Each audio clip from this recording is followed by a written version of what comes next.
Hi and welcome to Nutritious Delicious. I'm Rebecca. And I'm Dr. Holly, and today is our number 6 in our non-traditional breakfast series, and we're making soup for you today. Soup is very, very non-traditional in our culture, and we wanted to add this to the non-traditional breakfast series to show you that you can eat anything for breakfast. It's not just bacon, eggs, cereal, anything applies. Yep. And actually a lot of other cultures have soup for breakfast, right Holly? Mm-hmm. Yeah, particularly Asian cultures eat soup for breakfast. So it's a really healthy thing to do, and it's a great way to start off your day. So today we're making chicken soup with vegetables. Yes, and as a time saver, I cooked the chicken overnight. So I want to just explain that. This is a great thing that you can do before bed, and you can wake up and have wonderful soup in the morning. Mm-hmm. I took 4 organic free-range, skin-on, bone-in chicken thighs and filled the crock pot about halfway with water. And it's been cooking overnight, so the bones are, they've been leaching their wonderful minerals and nutrients into the broth. I added a little bit of vinegar because it's acidic, and it will help that process. It's going to release those minerals from the bones, and so that you will be consuming all those wonderful minerals when you drink the broth.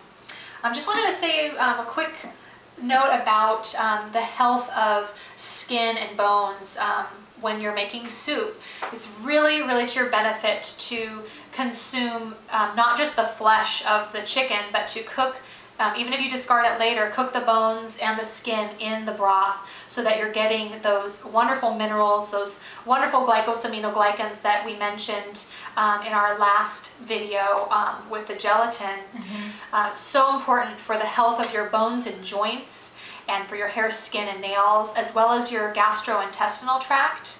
And you know, Holly and I are big advocates of eating foods that are really, really healing to your gastrointestinal tract, because there's so much that goes on there, not just the absorption of minerals and digestion of your food, but we produce a majority of the serotonin, which is a mood boosting chemical.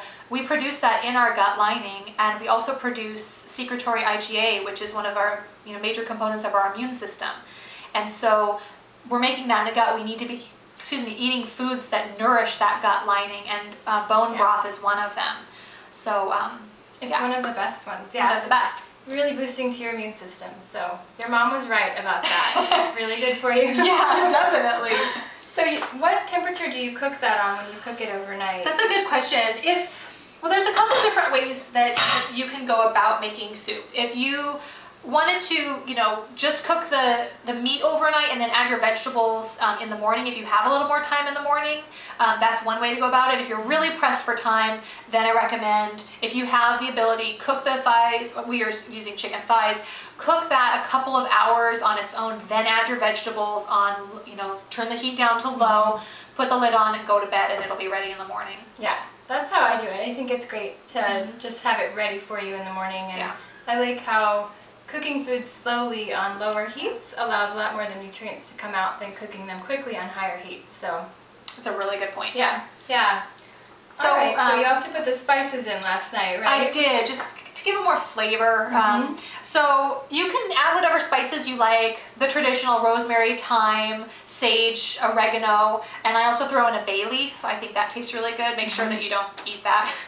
It's going to be really, really bitter. It's not good. So you can just put about a teaspoon or 2, just depending on how herby you like your soup. I use like a teaspoon and a half of each of those, and 1 bay leaf. Just throw that in there. You fill the crock pot about halfway with water so that there's room for the vegetables to be added. Yeah. And it's not overflowing. Yeah.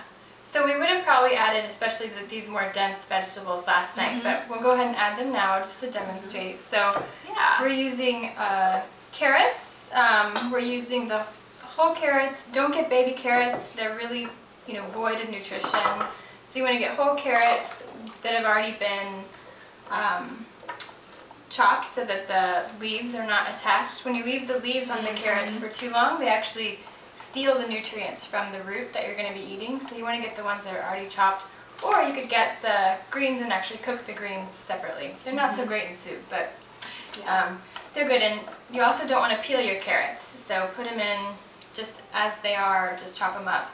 And then we're also using patty pan squash and zucchini. The yellow patty pan, yeah. That's a Texas term maybe, but to make sure yellow squash. Crookneck's fine too. Yeah. And then 1 zucchini, and then a few stalks of celery. Celery is one of the foods that you really want to be sure that you get organic. It's on the Dirty Dozen list, which is the Environmental Working Group list for the top 12 most toxic pesticide-laden foods when you don't get organic. So we'll put you a link to that, but definitely get the organic celery. I put in the celery heart when I cook soup. My mom did that. I don't really know why. I think I have the impression that it adds more flavor, but I just do it because it reminds me of her and it makes me feel good. So you can think of my mom if you want to, but your mom's probably think too. of her. And then we have a whole onion added in for flavor too. So we would put those all in before bed, and then we have a good pile of fresh dinosaur kale here too. And so that's the one thing that I wouldn't add before bed, because you want those to be a little bit more fresh when you put them in the soup. If they're cooking overnight, they're going to be completely wilted by the morning. So I would just add those in just really right before you're ready to eat is how I do it. Yeah. You could also use spinach or other kind of dense leafy greens are good. So we got a very full pot of soup. It'll cook here, down pretty it'll quickly. cook down. Yeah. And the reason you're probably going, why are they putting a whole onion in there?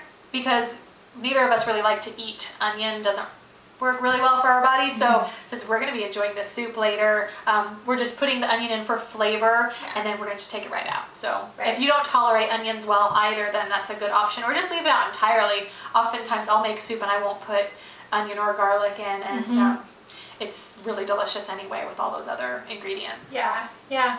So I think that we've covered everything. Hopefully you will give this wonderful soup a try and not be too weirded out at eating soup for breakfast, because it truly will give you loads of energy, and it's just so full of nutrients to start your day out right. Yeah. So it's great. Thanks for joining us. Thank you. See you next time.